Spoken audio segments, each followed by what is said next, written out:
I'd actually seen him on our way home from school. He looked dirty and disturbed, and stared straight at us as our bus went by. We even made jokes about him, probably as our way of pretending we weren't afraid. He was incredibly out of place in our middle-class suburb, so his mere presence felt threatening. Thus, our panic when the three of us got off our stop and saw him at the corner, about to look in our direction. He was between us and our houses, and the bus had already pulled away, so we bolted for the bushes of a nearby yard.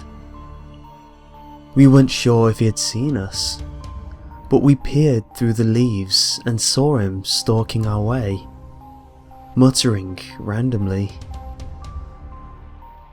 Tim, my neighbour, insisted that he'd seen a large knife in the man's ragged clothing.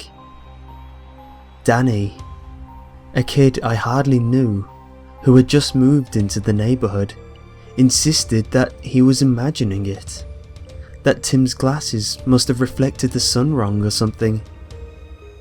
Still, we were terrified, and the sidewalk was going to bring him right by us. It was Tim that broke and ran first, keeping low.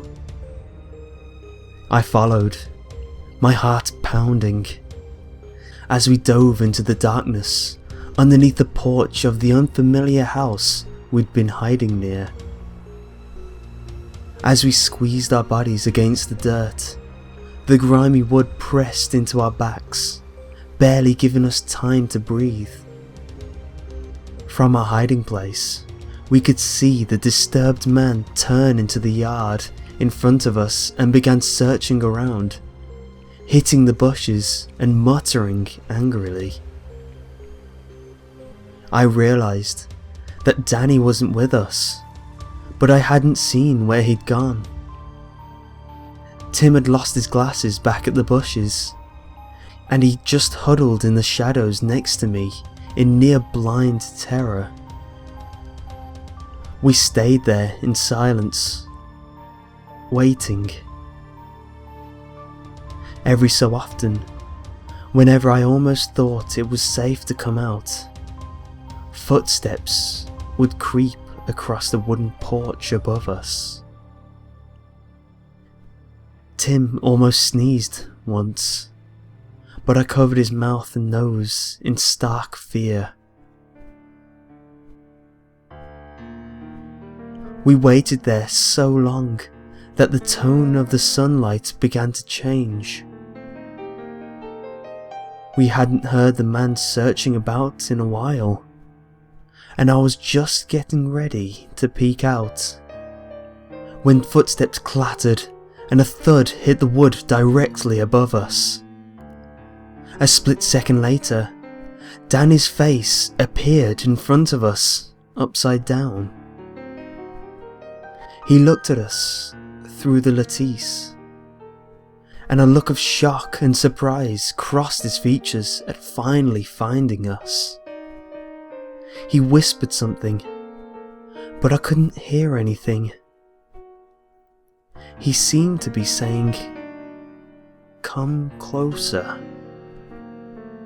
So I figured the horrible man was still around and we had to be quiet.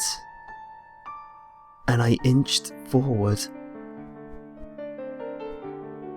Danny's features grew fearful, and he kept indicating something above us.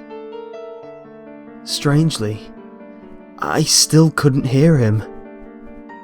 His eyes seemed to dim then, and I inched forward a little bit more.